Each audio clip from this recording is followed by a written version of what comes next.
रिजवान नाम का लड़का घर में घुस के हमारे साथ मारपीट की इन लोगों ने।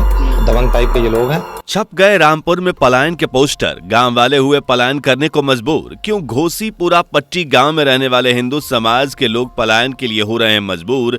क्या वजह है जो लोग अपनी मदद के लिए मुख्यमंत्री से गुहार लगा रहे हैं? क्या है पूरा मामला पलायन का, चलिए जानते हैं। दोस्तों, हाल ही में एक खबर बहुत तेजी से वायरल हो रही है। हर अखबार और न्यूज चैनल्स पर आज उत्तर प्रदेश बहुत ही ज्यादा चर्चा में बना हुआ है और इसकी वजह आप जानेंगे तो आपको भी एक बड़ा झटका लगेगा। जी हाँ, क्योंकि बात ही कुछ ऐसी है। उत्तर प्रदेश अक्सर सीएम योगी के चलते सुर्खियों में बना रहता है, क्योंकि जब से सीएम योगी ने उत्तर प्रदेश की कमान संभाली है तभी से यूपी में काफी बदलाव देखने को मिले हैं, क्योंकि योगी जी का निशाना गुंडा राज चलाने वालों पर सबसे पहले रहता है। पर हाल ही में जिस खबर ने मीडिया रिपोर्ट्स की सुर्खियां बटोरी हैं वो ऐसी है जो आपको हिलाकर रख सकती है, क्योंकि ये खबर है पलायन की, वो भी हिंदुओं के पलायन की। सुनकर झटका लगाना कि एक तरह से भारत देश को हिंदुओं का गढ़ कहा जाता है और क्या कहा जाता है, भारत को तो हिंदुस्तान के नाम से ही जाना जाता है।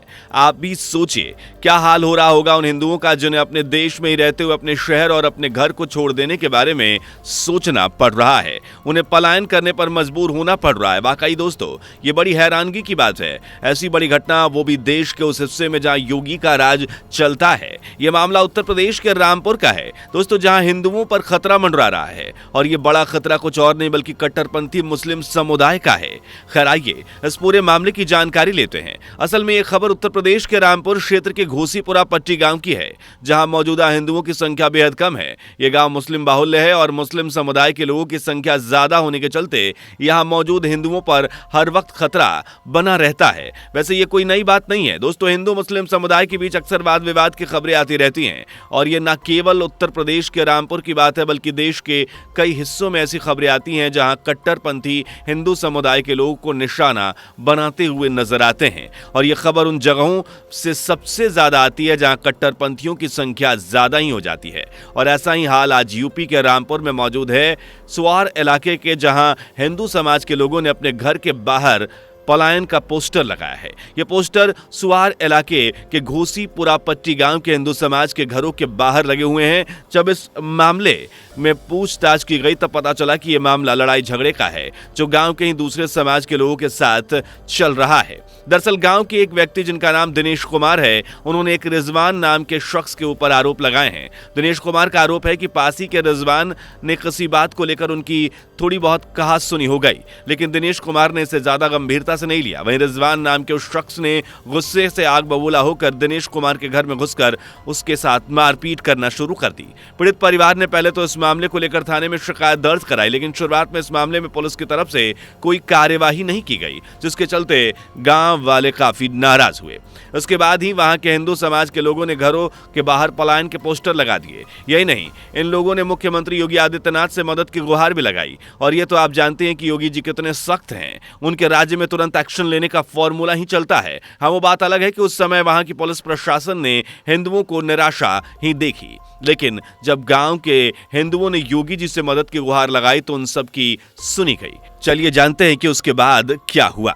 गांव के हिंदुओं ने जैसे ही अपने घरों के बाहर पलायन का पोस्टर लगाया, सीएम योगी की मदद की गुहार लगाई, वैसे ही फौरन पुलिस प्रशासन हरकत में आ गई।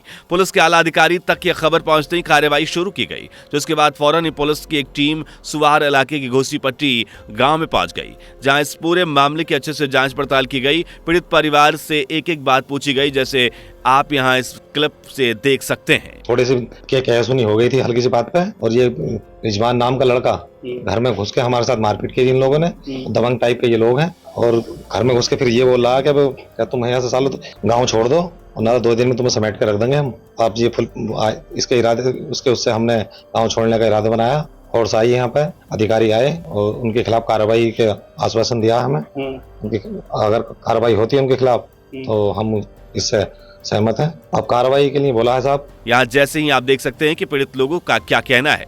गांव के दबंगई ने मारपीट के साथ साथ उनके घर और गांव छोड़ने की धमकी भी उन्हें दे दी और ऐसा ना करने पर उन्हें जान से मारने की धमकी दी गई थी, जिससे डर कर वहां के लोग पलायन करने का फैसला कर चुके थे। घबराए हुए ग्रामीण और कर भी क्या सकते थे जब वहां की पुलिस फोर्स ने भी उनका साथ न देने की ठान रखी थी। वहीं पूछताछ में गाँव वालों ने यह भी बताया कि दूसरे संप्रदाय के लोग आए दिन मारपीट करते रहते हैं, जिसके लिए पुलिस भी कार्रवाई नहीं करती। और आगे वो लोग कहते हैं कि गांव में हमारे संप्रदाय के लोगों की संख्या बहुत कम है और अन्य समुदाय की संख्या ज्यादा है, इसके चलते वे लोग आए दिन मारपीट करते रहते हैं। बता दें कि इस बार जो मारपीट हुई है वो अभी कोई आम आदमी नहीं है। दिनेश कुमार भाजपा के बूथ अध्यक्ष हैं जिनको दबंगों ने जमकर मारपीट की है। यही नहीं, जब उन्हें बचाने के लिए उनके भाई और पिता आगे आए तब उनके साथ भी मारपीट की गई थी। और पुरुषों ही नहीं, उन दबंगों ने तो महिलाओं को भी डराने धमकाने की कोशिश की थी। पीड़ित की तरफ से आरोप लगाया गया कि दबंगों ने घर में घुसकर हथियारों से महिलाओं को भी डराया धमकाया, लेकिन इन गुंडों की गुंडागर्दी यहीं खत्म नहीं होती है। आपको बता दें कि जब पीड़ितों ने कट्टरपंथी दबंगों के खिलाफ रिपोर्ट दर्ज कराई थी, उसके बाद उन गुंडों ने पीड़ितों को दोबारा पीटा था। अब आप ही सोचिए, ऐसे हालात में वो कैसे अपने घर में सुरक्षित हैं। तभी पलायन की चेतावनी देने वाले में भाजपा के बूथ अध्यक्ष, उनके पिता और तमाम लोग शामिल हुए ताकि उन पर हो रहे अत्याचारों पर कोई एक्शन लिया जाए। खैर, अब किसी तरह के उन लोगों की सुन ली गई है और गांव वालों के पलायन की चेतावनी और सीएम योगी से की गई गुहार काम आई, जिससे पुलिस की टीम ने वहां पहुंचकर सभी गांव वालों को आश्वासन दिया कि उनके साथ अब कुछ गलत नहीं होगा, उन्हें गांव छोड़कर जाने की कोई जरूरत नहीं है। वहीं इस पूरे मामले में अपर पुलिस अधीक्षक अतुल कुमार श्रीवास्तव ने कहा है कि 30 मार्च को दो पक्षों में जो झगड़ा हुआ था उस मामले में हम अच्छे से कार्रवाई करेंगे। वो कहते हैं कि मेडिकल कराया गया था, केस भी दर्ज कराया गया था। हालांकि पीड़ित पक्ष के लोगों को लगा कि इस मामले में उचित कार्रवाई नहीं हो रही है, इसलिए पीड़ित पक्ष को आश्वासन देने के लिए सीईओ भी पीड़ित के घर पहुंचे थे, जहां उन्होंने पीड़ित पक्ष को पुलिस की कार्रवाई के बारे में अच्छे से जानकारी दी। उसके बाद ही पीड़ित पक्ष अब पूरी तरह से संतुष्ट हो गया है। वहीं पुलिस की कार्रवाई के आश्वासन के बाद गांव के लोगों को भी थोड़ा आराम मिला है और वो लोग मान गए हैं और अब वो अपना घर छोड़कर पलायन ना करने को भी राजी हैं। वहीं दोस्तों, सीओ संगम कुमार ने भी इस केस को बड़ी सख्ती से लिया है।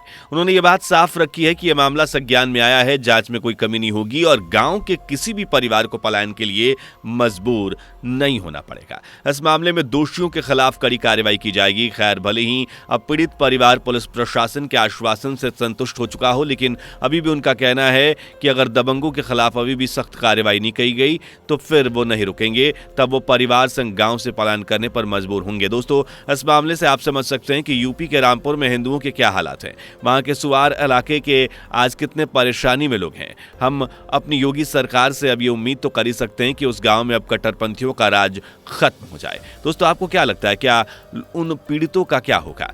उनके ऊपर किए जाने वाले अत्याचारों से पुलिस प्रशासन उन्हें छुटकारा दिला पाएगी या फिर इस बार भी उनके हाथों निराशा लगेगी? आपके इस मामले में क्या राय है, कमेंट करके बताइए। वीडियो को लाइक शेयर कीजिए और चैनल पर नए हैं तो सब्सक्राइब करना ना भूलें। दोस्तों, आपको स्क्रीन पर 2 और वीडियोस दिखाई दे रही हैं, जिसे देखने के लिए स्क्रीन पर क्लिक करें।